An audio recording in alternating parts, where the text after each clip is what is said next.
we're going to do Hammer of Thor.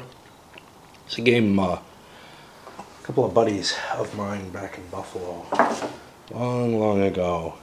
We played it, I don't know, for a month or so, pretty heavily. And it was a terrible game. But it had some neat things to it. Like, I really didn't remember enjoying it. I remembered it having certain flaws that I'm not sure might be a matter of not understanding the rules. I didn't look at the rules when we played very heavily. Basically, two other guys were in charge of the rules, which was a very odd thing, but I would look at the rules and say, these don't make any sense. And yeah, they don't. I don't know how they came up with some kind of interpretation of the rules. Maybe they found stuff online, maybe not. We didn't have much. Maybe I'm missing something. There's no compendium of what the game comes with, and this was a used game. What I'm thinking would be very helpful, but I don't think it's there, is a description of all of these locations and what the hell they mean. I haven't been able to figure that out. There's a lot I haven't been able to figure out. I've been staring at this for about a week, and I've been sick on and off. My intention had been to try playing it at least a little bit so that I could get, some of the rules concepts embedded in my mind before I tried describing it, because I feel like when I just read through the rules and try to figure things out, it's particularly bad. And where the rules are hard, like in this game, where they're not just complicated, it's not so much that, although there's a lot of complexity in terms of there's a lot you have to know before you start playing. Let's talk about components, what we have.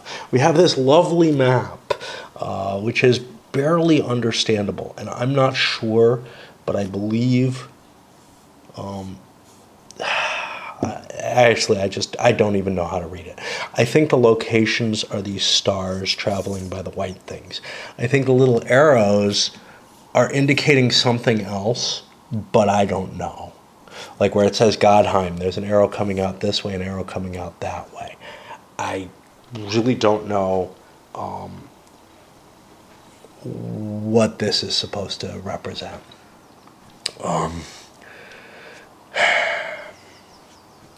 I think this is Asgard. Godheim is everything over here. But again, I can't be certain. You have a bunch of decks of cards which represent the different characters in the game. They're set by race, kind of location where you find them. So the elves and humans come here. And mainly in Midgard. The dwarves are also in part of Midgard. Jotuns are obviously in Jotunheim. And we've got animals, which I think can show up kind of in random places. Just a bunch of things. Now, at the beginning of the game, each player basically selects a character. And the rule is, the game supposedly holds like 350 people, 356, I think. Bullshit. There aren't enough cards for that many people, I don't think. I'm not sure, but basically nobody would be guaranteed a turn if there aren't enough cards, and there certainly are not enough fate cards that you could have the 1,200 or so fate cards that you'd need to give each person 4 turns in the fate deck before you hit this next deck, which is predictions. Basically, the fate deck is going to sit on top of the predictions. Hey, there's more characters over here. These are offspring. Each turn, a bunch of those are thrown into the decks, and all the decks get reshuffled that have additional cards put in them. You have a kind of a player character sheet that you put all your characters in, and you keep track of a bunch of information, abilities that have been used, etc. Not all of that makes sense. Not all the characters have a counter. Look at all the cards. It's not going to happen. But all the key characters do. And like I said, at the beginning of the game, you pick a character. Well, you're allowed to pick a character pretty much from any of the decks. There are a few limitations. And then there's the balance thing, where there has to be an equal number of evil as good players. The one exception to that is you're allowed to take a neutral player. One person's allowed to take a neutral character if there's an odd number of players. The neutral characters tend not to, from what I can tell, be particularly effective. There's like a dragon, which looks really potent, but it can't speak, I don't think. That's one of the complexities here, which is that the typeface of the character cards tells you whether something can speak or not. Now, I'm not going to reveal something that can't speak, but I really cannot tell the difference. I look at things that I'm pretty sure can't speak, like a horse. Oh, we can look at it. Odin's got some things that I think can't speak. So Frecky here. All right, there's a slight difference in the font, right? Gary has, I think, that same font. Hugin and Moonin, who I thought could speak,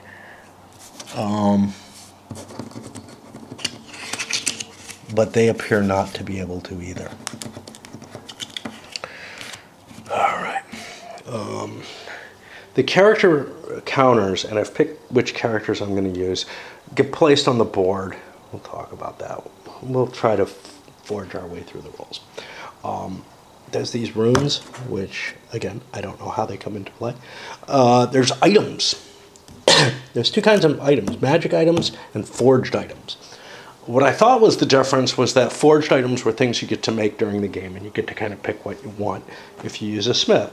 I'm not sure, because each character has a series of abilities on them. So, for example, here we have Odin has like 4 abilities. He has a couple of weaknesses and a handful of instincts, and then he's got these items and animals which he starts the game with. Some of which come from the forged items, and I don't see any difference between forged items and magic items. So I wasn't really expecting any forged items to start the game. I thought magic items were just things you found. The forged items and magic items and animals that belong to a character that the character has not been encountered yet are kind of out of play. They're up here in a stack. When you encounter that character, they'll have those items and stuff. Well, unfortunately, you have to do a lookup on this page to find all the information of all these abilities. This page doesn't seem to give the information that's here. So, for example, this one has, at the end of a player turn, if a player controls a group in this place, he may draw a bronze item from the forge deck. Well, I don't know what this Wingolf 06 is. Maybe that's just the name of the location, and it's used for, you know, if you're doing some kind of plotted movement, or if you have to take the game offline for a while. I don't know. Shape change. A number of people have shape change abilities. They can either cast it on themselves or on others. They usually are I think they're all limited as to what they can do shape changes for. One of the coolest is Loki can turn someone into a nut, and then if there's a squirrel around, it can eat it. But the only way that you know this is either through experience of the game or by really studying this sheet of special abilities. Now that's kind of like, say, I don't know, say you looked at Magic Realm and you were playing with all the characters. Like, they could all show up. All their special abilities could show up. All their magic could show up. But you had the right to pick anything you liked, and you had to make your choice based on that. Unlike Magic Realm, very clearly in this, there's no intention that the characters are balanced, you know. There are certain ones that are just better than others. Thor, Odin. I've got Frey as my other good side, and here's Surtur, Hrungnir, and Loki. The really powerful good gods tend to be more powerful than the giants do, and the evil aligned characters. The difference between the characters is the printing. So again, so the brownish print is good, the blackish print is evil, and this blue, which is hard to distinguish from the black for me, is neutral. Let's see what else we have. I guess we have these. Whenever you get in an encounter with something, you have to pick one of these, and you get like up to 3 chances to do so. There's limitations on what you can pick, especially in the first round. All right. Let's take a little break while I kind of regroup, because I've got to start wading through this. One of the problems with setup is, in order to do a setup, you have to pick where you put your counter, and it has to go in the proper location. By the way, notice Frey is a different color. For some reason, Frey is not an Aesir.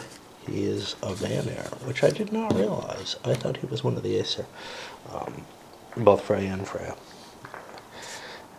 And then there's also a weirdness here. So like they've got elves in here, but they've got the Alfar up here, which seem to be more powerful versions.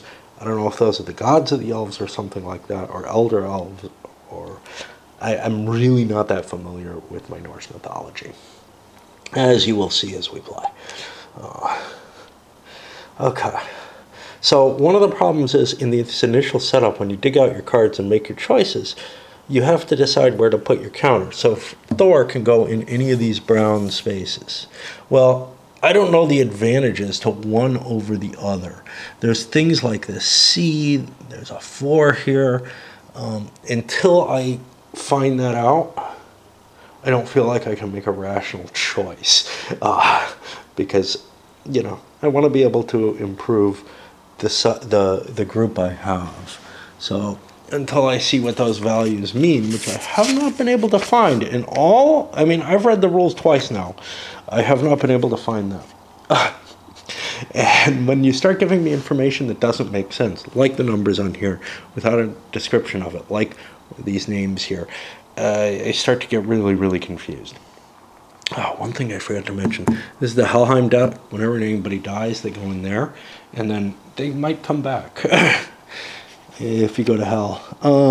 Helheim, whatever. Okay.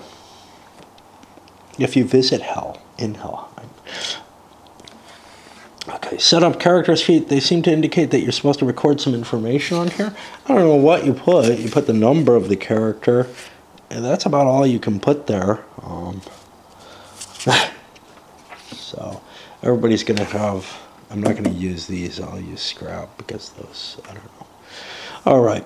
The basic play, well, there's 2 other games that can be played with this. A 2-player game where you have Thor and Odin who are competing with each other for reputation. That's the goal of the game, is the most reputation. Now, you get reputation. You start with reputation, and you get additional reputation for items you have. Each character you have gives you reputation. You also get reputation for killing things. I seem to remember the best goal was to try to assemble a large group rather than to do heroic things.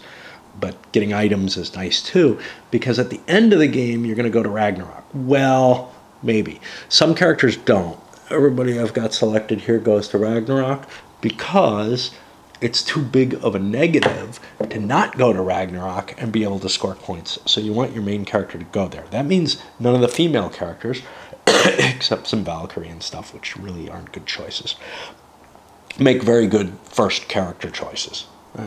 That's kind of sad. None of them have tremendous reputation either to begin with, although some of them come close to the males with all their items and everything, and animals. There's also a solitaire game where your goal is to play Odin, and this has special rules over here. These both have some special rules. But the solo game, basically, you're going to try to succeed in a certain number of tasks that, I'm sorry, you're playing Thor, that Thor has. I said Odin because I see Odin there, but he's not really there. Okay. Each turn is going to be following a sequence, obviously. The first player rolls a die. That's how many offspring are going to get shuffled throughout the decks. Oh, fun. Those sheets are then recorded somewhere over here.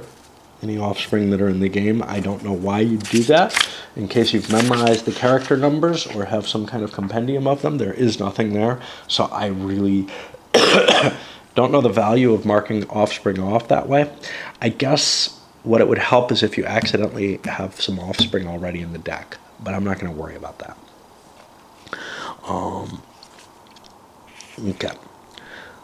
Then each player, and I'll be going counterclockwise, and all the good players chose first, why not, I don't know, gets to take his turn. And what they're going to do is they draw a card from the Fate deck, and when that runs out from the Prediction deck, which is sort of a can play when you like to card. And then they take their turn. They're allowed to move and have encounters, and that's the main part of the game. And then the season marker moves, and the season has some effects on play, not a lot. Okay. At the beginning of the turn, you draw your Fate card. If there are none left, you draw a Prediction card. If it's the Ragnarok card, which is in the Prediction deck, randomly somewhere in there, it must be played immediately, and the game kind of goes into its end stage at that point. Otherwise, Fate and Prediction can be played at any time. There are immediate interrupts. You're only allowed to hold one of these cards, so you have to either play or discard any card that you have if you draw a second one, and they just get removed from play. When you move, this is moving on the game board. You're allowed to move spaces based on one of your characteristics, which is speed up here. So that's how many spaces that character can move. Each group, and there might be more than one character in a group, is limited by the lowest speed. You're allowed to move one of your counters on the board, which means having multiple groups may not be terribly valuable. The one exception to that was often players have like a group of humans that aren't very useful, but you might be able to, you get some score from them if they survive Ragnarok. I mean, they don't go, so... But here it says, all humans controlled by gods that are here after Ragnarok have double reputation, which might be a reason to wipe out enemy humans if you think the enemy is doing well otherwise.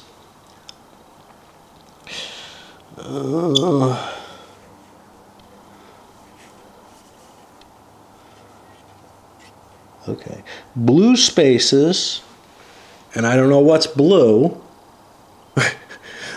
Like this river, I assume is all blue. Although I thought that was Jotunheim as a whole, which is blue. Yeah, okay. So it's blue name on here, not blue spaces, right?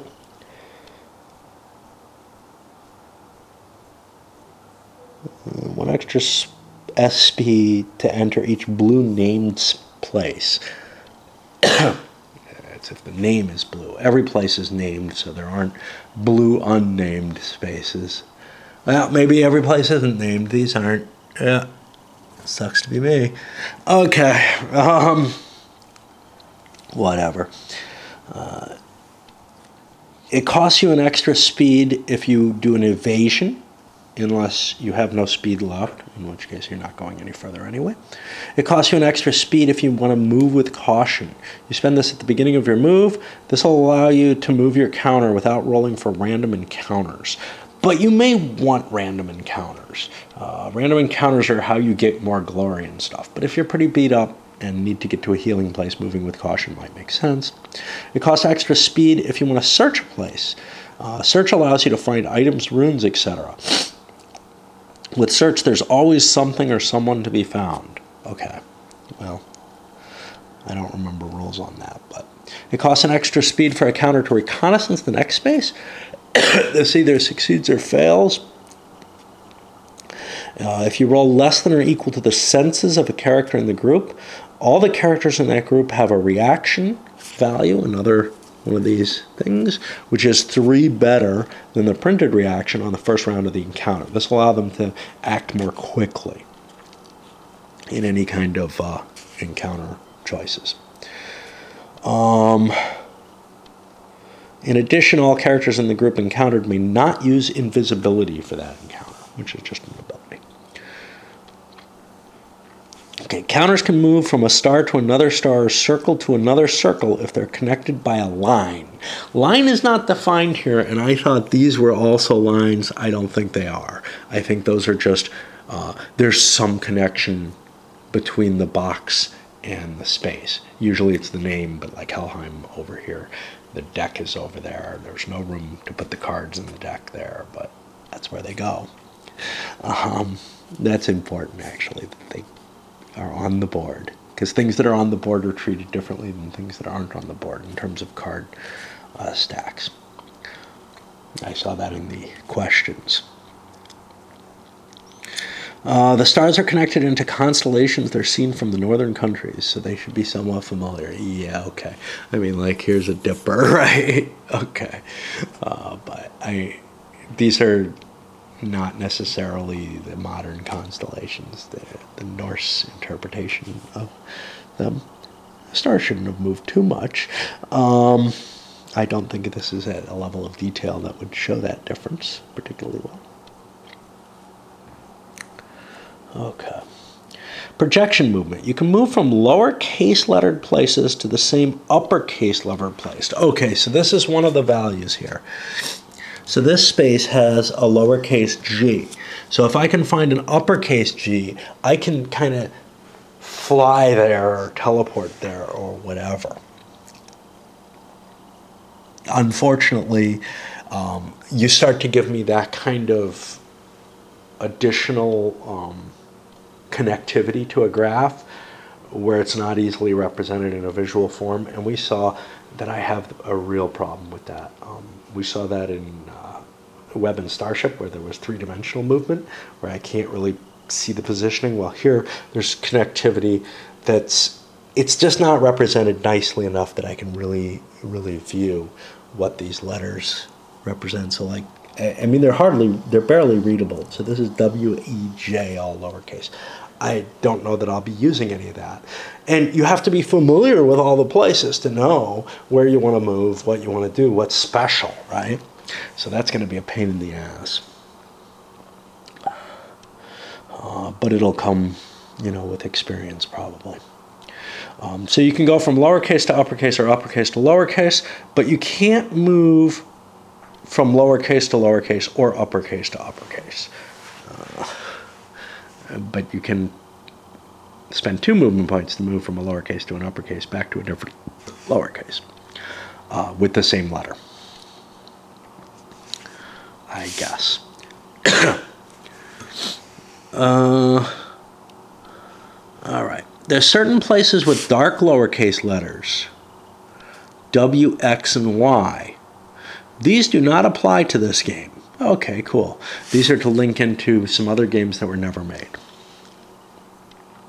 To aid you in finding projection letters, a summary of places with projection letters is included here. Okay, cool. So now I know everywhere. I'm assuming this hits them all. So you can combine projection and normal movement. When you move your counter to a place containing another player's counter, or into a place that you roll for an encounter and find a group there, your group has an encounter with that group. The players controlling the group secretly choose one of the 8 encounter cards. The player whose group leader has the higher modified reaction follows the directions on his encounter card first to see if it works.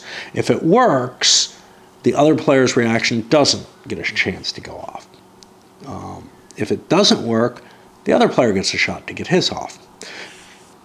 Until somebody has one that works, you keep doing this through 3 cycles. After 3 cycles, if neither of you have found each other and done anything, if nothing succeeded, you just say there's no encounter and skip it. Certain encounter cards can't be chosen based on inbred philosophy of the race of the leader. See the game board for these restrictions. I don't know where that is on the game board. I think it's here, under the deck of cards. Okay. During the first round of, okay. And I assume those only... I don't know what this is. May not use... Friendship! Okay. They left parts of some of the letters out of there. That's why. But that's only for the first round, I guess. If you failed with a particular choice in a previous round, or in the immediately previous round, you can't choose it, no, in any of the previous rounds, you can't choose it again, except for evade. You can keep trying to run away. Now, the encounter cards themselves have modifiers somewhere, presumably. I don't see them. Oh, here we go. So +4 reaction. So that adds to the reaction of that choice, which means whichever character is doing the action gets to add that to his reaction value and has more of a chance of, well, he gets first option to shoot it off, whatever that choice is. Okay.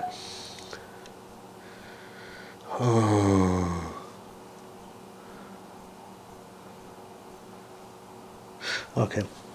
Now, if you decide to use any of these actions for your group leader, you must write down these actions before. Okay, so yeah, if you're going to use any of the following things, you have to write it down before your sort of bid, which is this card plus your reaction value, right? Plus or minus the effect of one of these.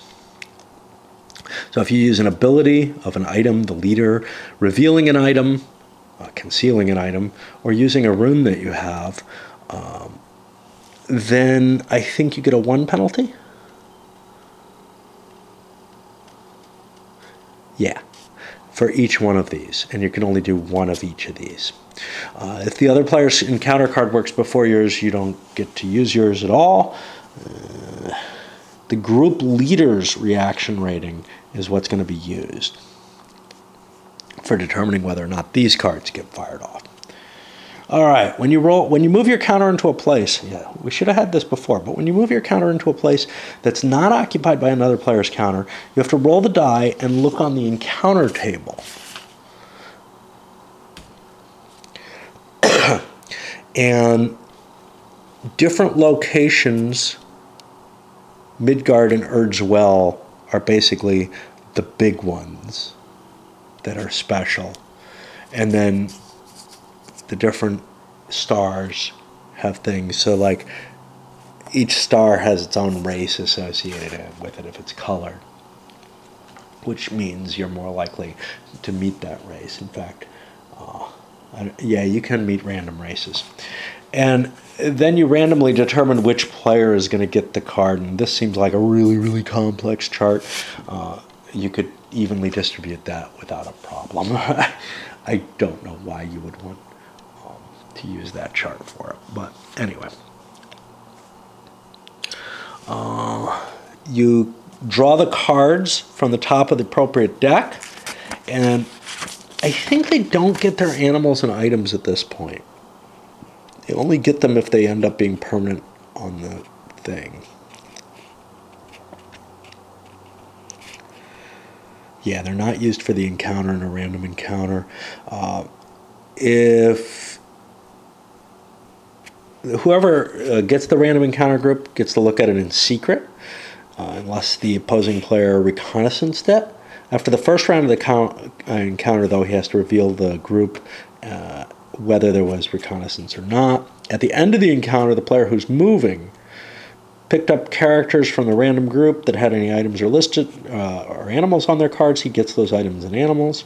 At the end of the encounter, anything that's remaining is discarded randomly into the appropriate deck on the game board. Encounter cards don't work as often for players controlling random groups. This procedure has been built into the game for play balance and to be able, I don't know, to give the players a chance if they get hit by something scary, I guess. I don't know. If a random race is called for, you roll again on the race. Each race has a number on it, If that race runs out, Muspelheim are the. There's only one of them. There's only two in the game, and one of them is being used.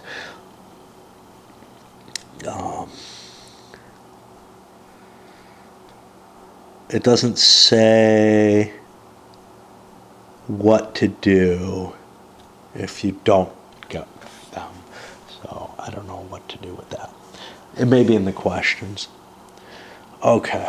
Encounters involving player groups. When a player moves his counter into a space with another player's counter, he follows the encounter procedure above, except the players have their own groups and they choose their own encounter cards.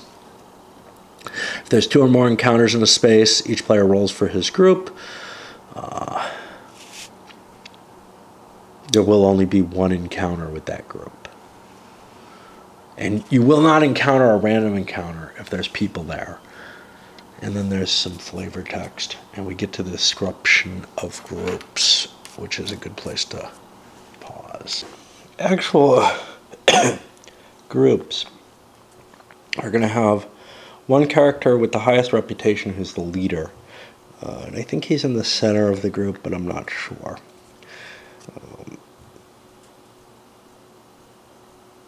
Yeah, maybe it's just there's two piles. But maybe there's two piles around the leader. It doesn't matter at the beginning of the game, there's only one character. The pile to the left is the battle line, and the pile to the right is the reserve. And the reason you want things in the reserve is some things have like missile firing capabilities and stuff, and you'd rather not have them exposed to direct combat. If you screw up and don't have your cards set up correctly, you fail in the first round of each encounter. Okay. Now, you're allowed to split up groups, and in some cases, I think you're going to have to. Like, if you somehow convince somebody who can't be a follower to join you, you immediately have to split them. It's not clear to me whether or not you can do that. You can even try to make them join you. And basically, you create a new counter and a new pair of stacks or whatever. There's limitations to who can be in a group. If you're the same race, which is the same color picture, which matches the color of the counter, things of your race will follow. You can have as many equal to your charisma, and then other races you can have equal to your wisdom. So you can have some pretty big groups, and that's of the leader.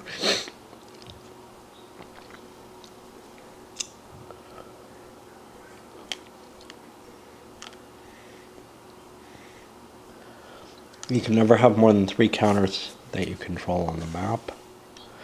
Humans are exempt from restrictions on groups, which I think means a group entirely of humans doesn't even count against your 3 counters on the map. Okay, so you can only regroup at the end of your player turn, or if you're at the same place during your player turn and you spend an extra speed. And again, this doesn't make it clear whether or not if you get some people to join you who can't join you, what should happen. So we'll keep looking for some rule of that. You can abandon characters at any time during your player turn, as long as it's not during an encounter. And again, here it's not clear when the encounter ends. So does it end as you take those characters, or does it end and you had to have assigned them first? And then you discard the characters you can't keep and shuffle them in. You discard any items and runes controlled by those characters. Those go in the appropriate decks, which seems to indicate that, hey, if you find someone and they have if you discard someone who has an appropriate item to them, they somehow lose it, and it may have to even be reforged, which again seems weird, but I don't know what the fuck is going on in this game for the most part. You can rearrange positions, but not during your encounter, only during your player turn otherwise. There's a lot of flavor text, none of which adds anything terribly useful here to your understanding of the game. And all right, we're getting to the description of the cards, and I need to stop for a bit. I just had to light a pipe, really, and choke a little. Let's see, character cards. Yeah. Here's where they tell you it's the type style on the cards, and I have real trouble distinguishing that. I mean, if I know in advance, like Hugin can't talk and Odin can, I can kind of see it, but there's no way I can quickly recognize that.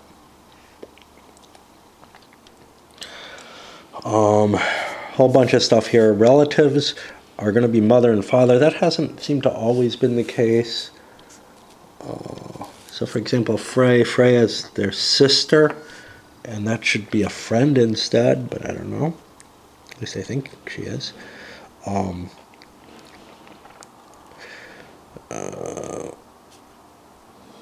You can't attack your relatives in a way that would cause them to lose stamina, and I think that includes some dual damage, but it doesn't specify it.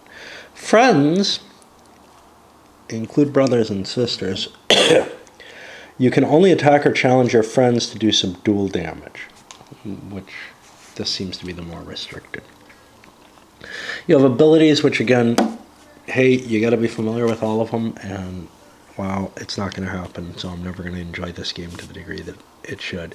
The only way that you can get a strong familiarity and start to understand, gee, there might be an actual strategy to this game, and the story might actually hang together a little better if you work with it, is to play it really heavily like we did. We started to see, wow, okay, so I think this is how Thor gets his stuff together, and stuff like that. Because he doesn't start with all of it. Weaknesses and instincts are always on, and abilities are things you have to spend to use. Items and animals, they're like other characters. Now it says in random encounters, to speed up play, these items and animals are not used. It doesn't specify whose, which seems to indicate even the players wouldn't be used, but I don't think that's the case, but I don't know. You know, I mean, what the fuck? None of this makes any sense. And then you have specific characteristics, which all have their own effects on play. Basically, in this game, you have almost a whole role-playing system worth of rules trying to be contained in 16 pages. And that can be done okay if it's done very carefully, but here it's done very poorly. And they're trying to get too much flavor and stuff in. Items, rune, and shape change card. Items and runes are things that you control. Items are used and reused. Runes can only be used once. For a rune, you have to roll under intelligence. For an item, quite often you'll have to roll under your wisdom, but some items don't have that restriction. You're only allowed to carry one of each letter type on an item. So like a W here, you can't have another W. That's a weapon. Well, yeah. So you'd have to give it to someone else or throw it somewhere or whatever. If something has a W in it, it takes the weapon and shield slot. It's a two-handed item. Only one B item is allowed throughout the entire group. When items are face up, they're revealed, and their directions are in effect. If they're face down, they're concealed, and their directions are ignored. Some items require you to roll against your wisdom. You can trade items according to the rearranging groups. I don't know if that allows you to trade things that are owned by someone. In certain cases, very clearly, no one else can use it by the rules on the item. Some items are bronze. I don't know what they are. They're apparently going to show up probably in the forged items, but it should say bronze on it or something. I'm not sure. Forged items and bronze items are drawn from the deck. Which deck? I assume the forged items deck, but we're not sure. They become available when using smith abilities or a group in Ida's plane, which is 05, which is here. Now, Ida's plane is this. The place that has a special bonus appears to be this, If you control a group in this area, you may draw a bronzed item from the forged item deck and place it with a character in that group. I don't know what they mean. Maybe that arrow is a typo. Maybe the rules are a typo. No way to know. My assumption is that this is the correct place, but God knows if we'll find it. You know, we've got to trust something, and the map's easier to see. Well, maybe not. I don't know. So let's look at the smith ability and see how items are smithed. Hopefully it has the number. Hopefully, that's the wrong way to put it. We hope it has the number. No, it doesn't have the number of the smith ability, which means, since these are not alphabetical or in any reasonable organization, we have to kind of look through all of them and try to find the one listed as smith. And we may go through this a couple of times to get there. There it is. Characters with smith ratings may make forged items. The player controlling the cards with smith ratings selects a forged item to be made. The player must then turn in item, rune, and animal cards with reputation that's equal or greater than the forged item to be built. These cards are returned to their appropriate decks, shuffling them in, whatever. All items, runes, and animals turned in are lost, as well as the smith rating of the card used. Whichever smith you use, he can only build one thing. 2 or more smith ratings may be combined by adding the ratings and then subtracting the number of ratings used. The result is the overall smith rating.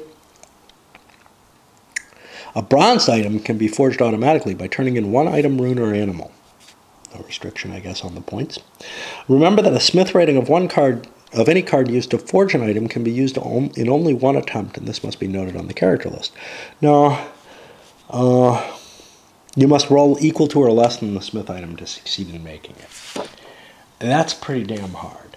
Therefore, Thor, who has a bunch of stuff that he has to smith, he's not going to have it. Because really, honestly, you get 4 cards off the fate deck per player if you're playing in a reasonable number of players.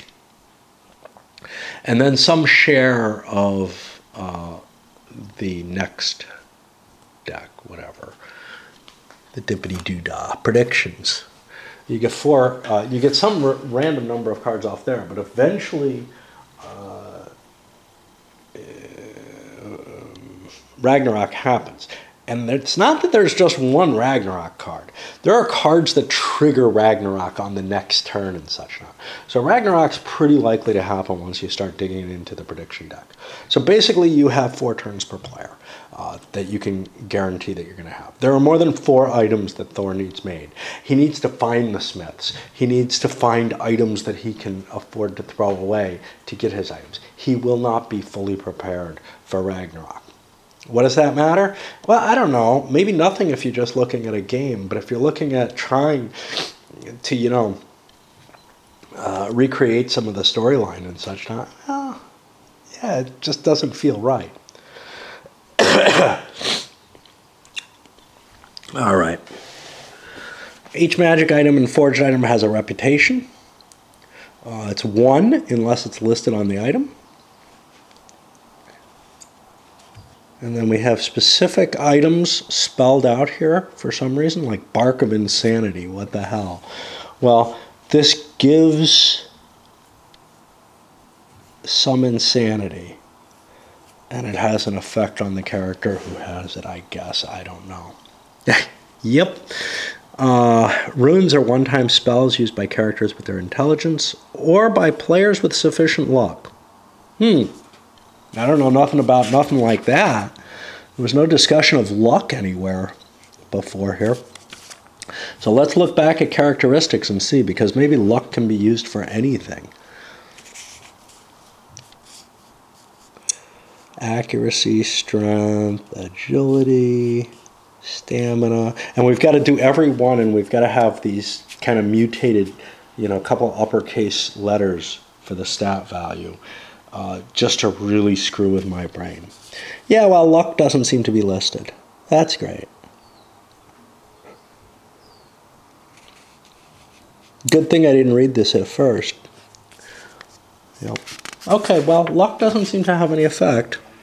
according to what they say. There's a lot that don't have effect or aren't explained. I don't see luck in here. That may explain why it has no effect. Maybe luck's an ability. I don't know. Oh, no, it's by players with luck, right? When you wish to use directions on a rune, you roll the die. If you roll less than or equal to the intelligence of the character, the spell is successfully cast, and the directions take effect. If not, the directions are ignored, and no matter what, the rune's gone. Unlike items, runes are only worth a reputation in 2 cases. In both cases, they're worth 1 each. They're worth reputation for trading them for forged items, bonus. And they're worth reputation at the end of the game, so long as prediction card 3021 has not been played. Shape change cards, they indicate that you're shape changed into a certain thing. You can die while you're shape changed, la la la. I can't keep going. I mean, physically I can. I'm feeling sick, but it's just mentally I can't handle reading this shit. Okay, so we're on to the encounter cards, and these are kind of the heart of the system. I'll try to calm down from my tantrum. Happy 4th. So these are going to be the choices that are available to a player to use in any given encounter. During the first round, you may be limited based on the race. We talked about that already. They have 3 columns. Automatic, if certain things are followed. So for example here, if leaders in the encounter are good and evil, or both players choose the attack subdue. So yeah, if you have like a good party facing an evil, attack will work.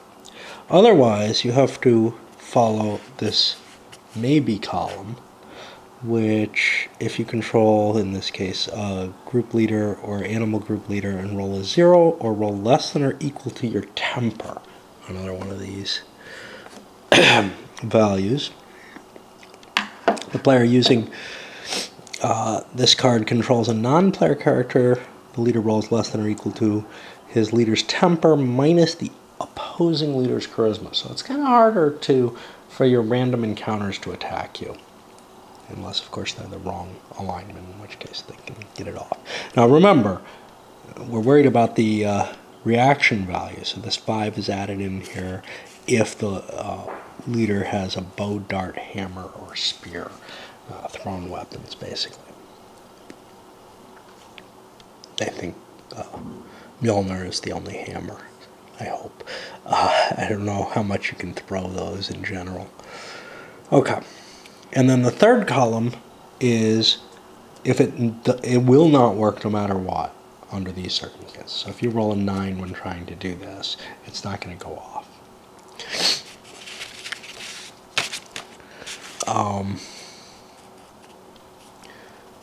So now, what happens when you succeed with anything? Attack, subdue, it'll cause a battle. Con uses your charisma.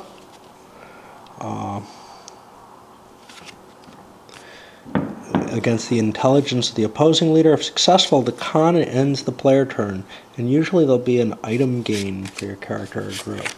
Let's see how that one's written out.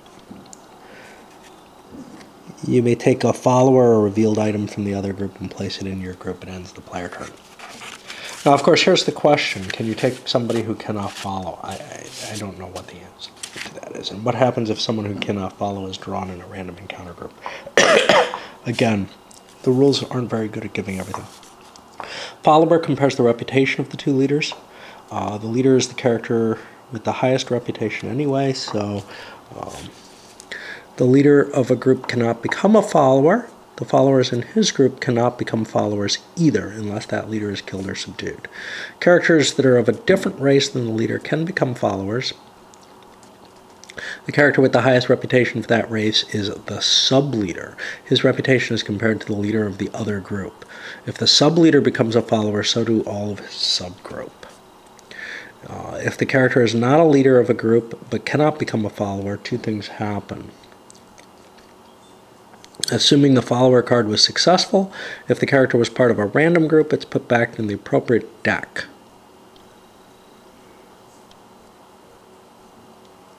Okay, so I guess things can be in a random group that aren't followers. Assuming the follower encounter card was successful, if the character is in player character group and it is still part of the player characters group. Follower, if successful, ends the player turn. Follower, if successful, allows the player who chose follower to take all the characters in the opposing group with their items and runes and arrange them into his own group. A subgroup can also become followers. It's up to the player who plays follower whether he rolls for taking over the entire group or just a subgroup, in which case he's not rolling against the leadership's charisma, which is kind of weird. He's rolling against, or the reputation. He's rolling against the reputation of the sub-leader, which it just, as far as I can tell. The old group plus the new followers could be too large, and then things are discarded. So you can't create a new group immediately. Animals become followers by being subdued. It's pretty hard to reason with an animal if you can't speak the language. Animals that belong to groups with characters become followers if the characters do. It is only individual animals or groups of animals that are subdued to become followers. Humans are exempt from all rules regarding the number of followers in a group. You can haul as many humans around as you want, but you may find I seem to remember humans can't travel, so that's not too big a deal. Seduce. Oh, this is self-explanatory. Yeah, okay. It's charisma of the leader to the temper of a character of the other group who is opposite sex. Now, con ends the player turn, but some of these continue the player turn. Negotiate. If it succeeds, it ends the player turn. If it fails, it continues. Seduce ends the player turn. I'm trying to see if anything doesn't end the player turn or doesn't end the challenge sequence. That's when it's successful. So this ends the encounter but continues the player turn. Most of them end the player turn. So basically, you get one shot to get something done. We're going to skip. So seduce is kind of interesting because it can cause an offspring. And that offspring is generally, I think, aligned with whichever is the female.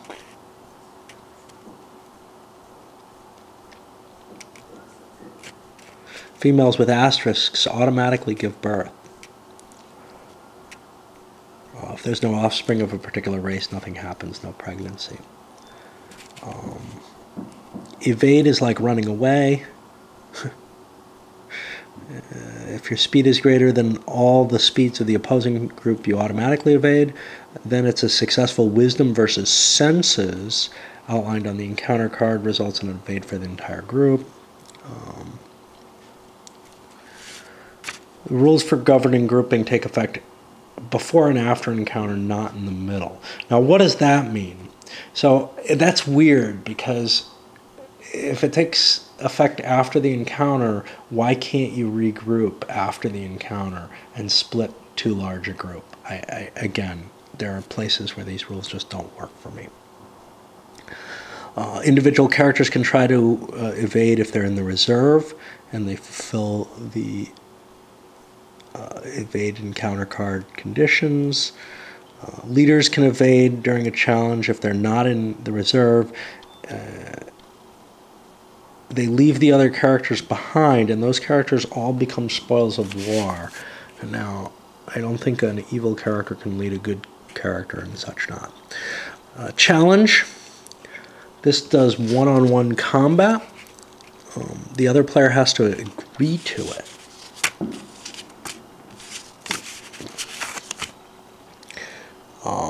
And then combat will occur between those two characters. If rejected, the encounter continues, and you follow whatever instructions there are here, which probably say, whoever the guy who refused loses some followers. Kind of like in Albion, actually. Wow, we're gonna... I don't think we're going to be able to finish this in one video, and I don't know if I want to do this. Negotiation is wisdom to temper. They have to result in a trade, and if you fail to trade, if both sides don't gain something in one of the categories, negotiation is rejected. You can trade character cards or animals, items or runes, and you can lend characters without their items or runes to be used by the other group in the next game turn. Now C can't be used in a random encounter. You may double cross in C by keeping the characters. And now only one character in a group may have the instinct, never becomes a follower, or will follow only. And that character may have to be abandoned.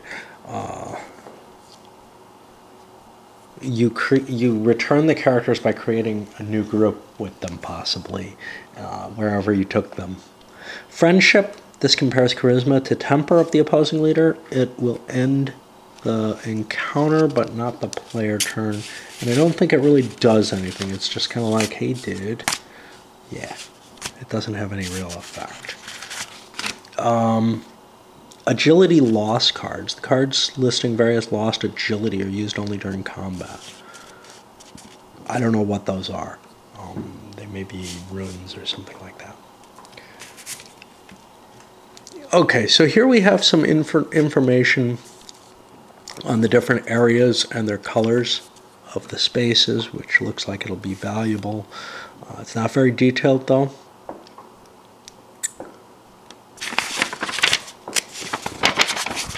And the counters have their colors too. Combat is the next big segment. And so basically what happens, let me quickly summarize because we only have a couple minutes. You take turns in sequence. Yeah, I don't know.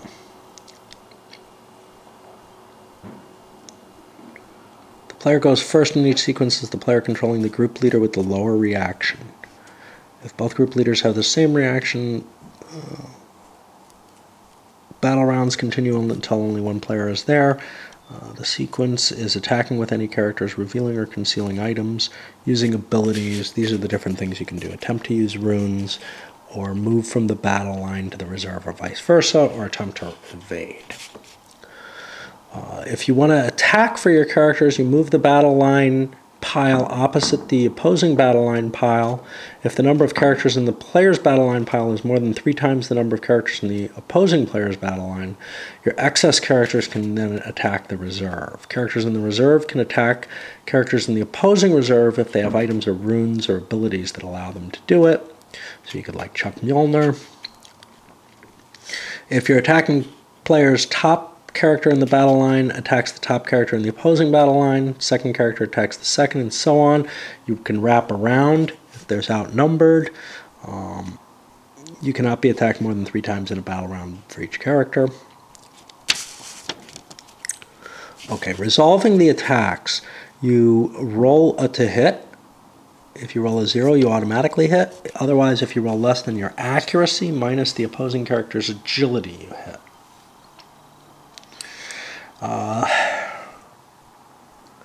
Stamina loss. And remember, the guy with the lower reaction gets to go first, which is a little screwy.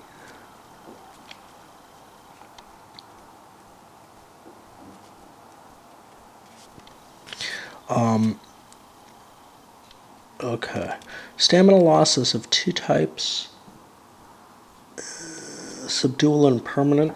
To kill, permanent loss can be due to weapons, disease, fire, or venom. You multiply the result times the attacking character's strength. So you roll a die and multiply it by your strength, which is in here somewhere. I can't find it. There it is, so like times 10. And that's why the staminas have to be so big. At the end of each round of battle that a character uses any of the sequences listed under 8.1, its agility is reduced by 1. is accumulative from round to round but is restored at the end of the battle. The agility of a character can never go below 0. For each round of battle, the character does nothing and does not lose any stamina. They get an agility back. Loss of agility should be kept track of using agility loss cards provided with the game.